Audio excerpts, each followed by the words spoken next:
Halo guys, balik lagi di Bangkok Monolog. Sorry banget nih udah lebih dari seminggu gue nggak sempat update. Dan hari ini gue baru bisa sempat compile video-video pencarian rumah baru gue. Yes, lo masalah denger karena akhirnya pemilik kondo yang gue tinggalin sekarang dia izinkan untuk kita keluar lebih cepat dari kontrak yang seharusnya, which is bulan Agustus. Gimana ya, jadi gue sibuk banget, sumpah super sibuk tuh minggu kemarin.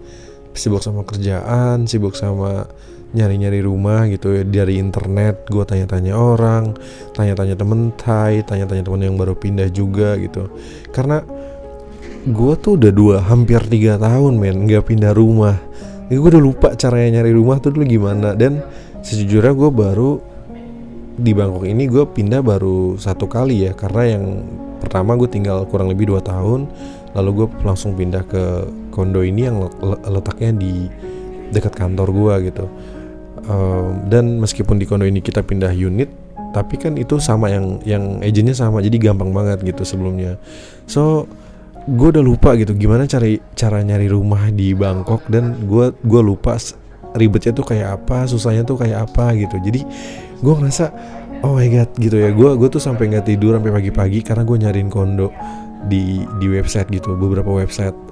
Mungkin gue bisa sebut di sini ya, websitenya namanya Hip Flat, ada juga di property gitu, ada juga lumayan banyak sih. Nanti gue taruh deh di description gitu ya untuk websitenya. Dan itu namanya rumah ya, jadi itu ada aja kurangnya. Gue nggak pernah dapet yang gue mau. Gue dapet yang udah oke, harganya bagus, tempatnya oke gitu ya. Pas gue cek di peta jaraknya jauh anjir gitu kan. Kayak nggak mungkin gue tinggal sejauh itu gitu buat ke kantor. Iya kalau misalnya working from home terus gitu sampai tahun depan. Kalau kagak kan ya mati gitu. Gue males gitu jauh-jauh gitu, kayak dari Tangerang ke kerjanya lu di Tamrin gitu kan, capek tiap hari bolak-balik gitu. Atau ada yang harganya murah, letaknya oke, tapi desainnya aduh gitu kan, kayak aduh lu nggak mau deh tinggal di rumah kayak gitu deh, atau nggak mau tinggal di tempat yang kayak gitu. Gue ngerasa kayak gitu sih. Jadi kayak aduh sampai pagi-pagi gitu ya gue, dan besoknya gue masih harus kerja gitu ya. Gue kayak aduh capek banget gitu kan. Terus jadi nggak ada waktu deh buat nonton YouTube, buat bikin YouTube tuh nggak kepikiran di kepala gue. Sampai akhirnya gue nanya teman gue pun nggak ada bantuan yang menurut gue cukup nggak ada opsi yang mereka kasih tuh cukup menarik buat gue. Sampai akhirnya gue menemukan beberapa tempat, which is semua tempat yang akan gue taruh di video ini adalah tempat-tempat yang udah gue filter. Jadi itu yang memang gue mau datengin karena entah itu karena menurut gue cukup masuk ke semuanya gitu. Jadi kayak tempatnya, harganya, jaraknya gitu ya, itu udah gue pertimbangkan baik-baik gitu. Nah memang mungkin ada yang nanti harganya kemahalan sedikit, ada yang jaraknya sedikit kejauhan, ada yang tempatnya sedikit kurang nyaman, tapi ini semua udah gue filter ke tempat yang mungkin bisa gue tinggal, bisa gue pindah gitu. Bagaimana dengan teman serumah gue, dengan housemate gue ya, dia akhirnya masih belum memutuskan sih untuk tinggal di mana, tapi dia punya banyak temen yang bisa dia tumpangin, jadi gue nggak gitu khawatir dengan beliau gitu ya.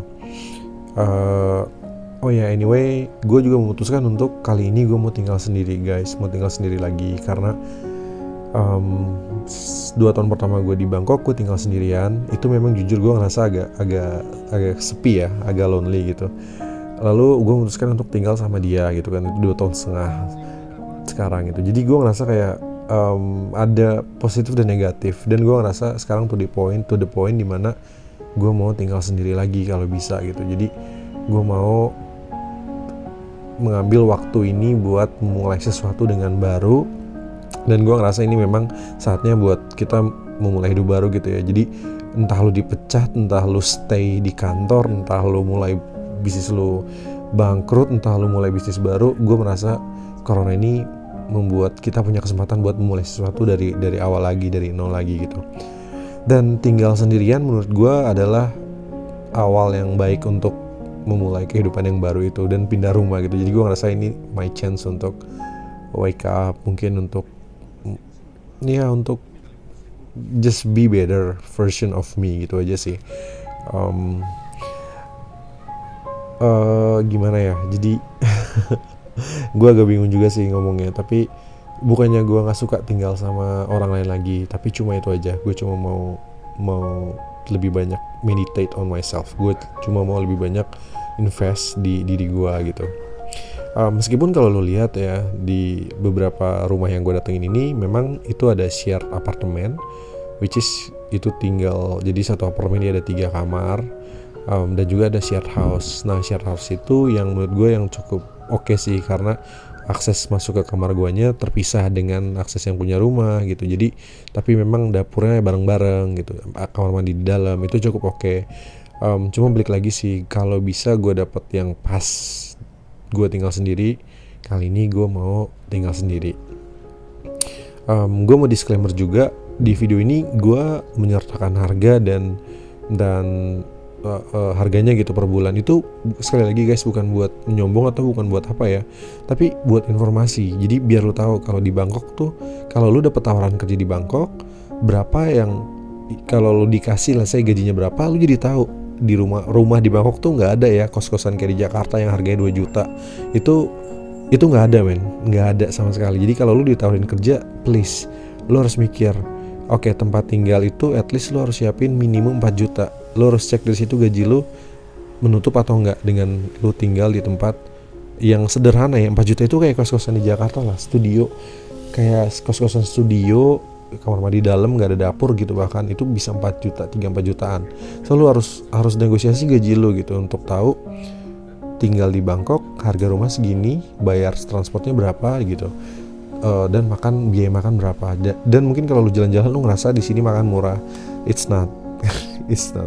Karena lu lagi jalan-jalan aja lu ngerasa murah, lu banyak duit, lu bawa duit. Tapi kalau tinggal di sini lu harus pikir baik-baik gitu. Dengan gaji yang dikasih mungkin kelihatan gede untuk standar Indonesia, tapi biaya hidupnya ya nggak semurah di Indonesia juga gitu. Jadi itu alasan gue buat menaruh harga, bukan buat nyombongin wah gila nih tinggalnya segini harganya. No, jangan berpikir seperti itu.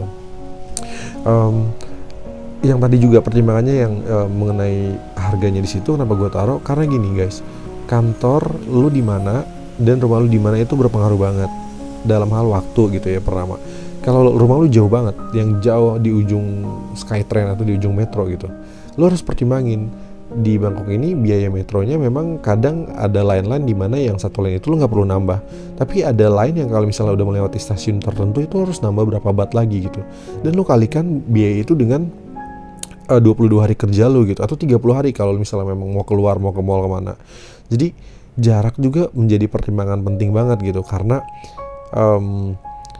itu akan nambah ke biaya di transport lo gitu. Jadi memang harganya mungkin apartemen di luar, tanda petik di luar pusat kota Bangkok itu mungkin agak murah ya, tapi ingat ada biaya transport dan ada biaya-biaya lainnya yang misalnya kalau lo harus tiba-tiba ke tengah kota, atau lo mau ke tengah kota buat jalan-jalan ya, tengah kota lagi maksudnya anjir. Jadi kalau lo mau ke pusat kota ya lo harus dateng kan, dan itu ada biayanya juga gitu. Jadi lo pikirkan hal itu juga gitu. Selain itu juga harus mikirin kayak positif dan negatifnya. Negatifnya gue tinggal di kondo gue ini adalah selama ini itu ya, kalau nggak ada jam malam itu mobil lewat sampai jam 2 pagi, jam 3 pagi itu masih ada mobil lewat. Jadi gue agak syok karena gue sebelumnya tinggal agak jauh. Itu tenang banget men. Kalau pagi tuh lu masih bisa dengerin burung gitu, nggak ada suara apa-apa, beneran hening gitu. Suara kumbang malam gitu, kumbang pohon. Di sini tuh nggak, yang lu dengar suara mobil. Jadi kalau lu tinggal di tengah kota, pertimbangin juga apakah lu orang yang gampang tidur, nggak keganggu dengan suara-suara kota gitu ya, atau lu orang yang lebih suka agak jauh tapi tenang, calm gitu ya, nggak bising. Itu menurut gue itu salah satu pertimbangan penting juga sih guys. Dan yang paling penting menurut gue adalah kalau lu visit ke rumah gitu ya, visit ke kondo, apakah lu merasa nyaman dengan kondo. Gue setuju sih sama si Maria kondo ya. Kalau rumah itu dia menganggap rumah itu, setiap rumah ada spiritnya gitu, ada ruhnya gitu ya. Kalau orang Bali kan dia suka kasih sesajen gitu.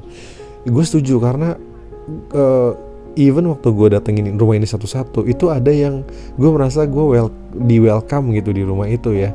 Ada yang gue ngerasa kayak no gitu. Jadi ada yang kayak langsung enggak gitu. Meskipun misal rumah itu lebih mahal, jaraknya lebih jauh gitu ya dari budget gue, atau jaraknya lebih jauh dari yang pertimbangan gue gitu. Tapi kalau ada banget yang gue ngerasa kayak gue suka banget tempat ini gitu. Dan ini yang menjadi bahan diskusi gue sama beberapa teman gue yang gue tanya gitu ke mereka, apa sih nggak enaknya tinggal yang jauh dari kota, atau apakah mungkin kalau gue bayar segini itu apakah masih bisa nabung nutup gitu.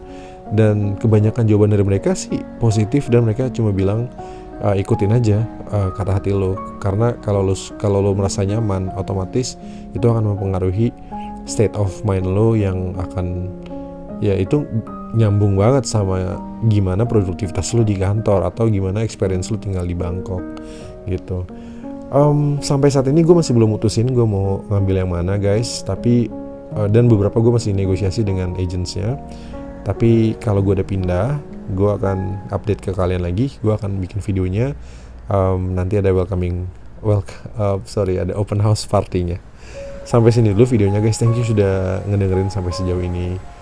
Anyway, ini gue naik perahu dari rumah terakhir tadi sampai ke kondo gue yang sekarang. Dan gue amazed, ternyata ini lebih cepet banget men daripada naik taksi atau naik BTS. Sampai sini dulu videonya guys. Ciao guys. Bye bye.